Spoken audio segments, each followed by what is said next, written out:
Et avec nous en ligne depuis la France, Alain Charret. Alain, bonjour. Oui, bonjour.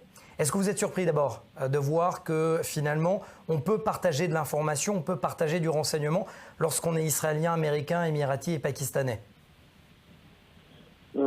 Surpris, pas vraiment, puisque à partir du moment où on a les mêmes intérêts, on est bien obligé de partager les informations et le renseignement, et ce qui permet d'augmenter les chances de rétablir une paix durable dans le secteur.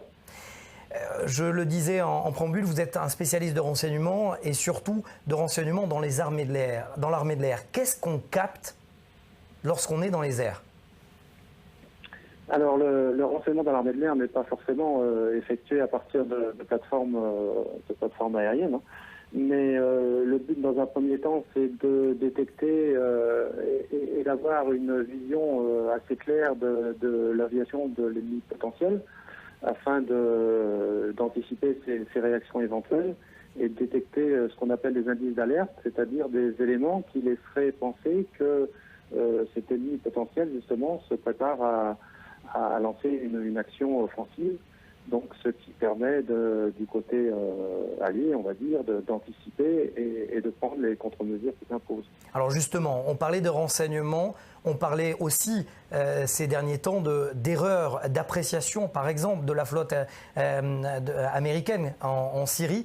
Est-ce qu'il y a justement ce partage de renseignements? Est-ce qu'il se fait entre les armées? Parce qu'on le voit aujourd'hui, la guerre en Syrie et en Irak se fait certes au sol, mais elle se fait principalement dans les airs.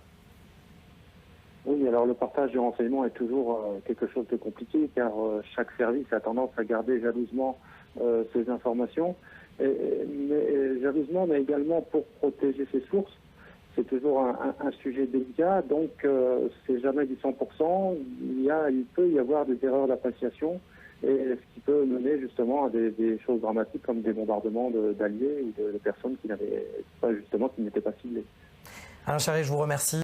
David Harari, une réaction sur ce qui vient d'être dit? Écoutez, Alain Charret a dit exactement ce qu'il fallait faire, ce qu'il disait. C'est tout à fait normal qu'il y ait un partage de renseignements. Et de plus en plus aujourd'hui, dans les formations, on arrive à évoluer. Il y a déjà eu un partage de renseignements sur les avions, sans pilote entre la France et Israël.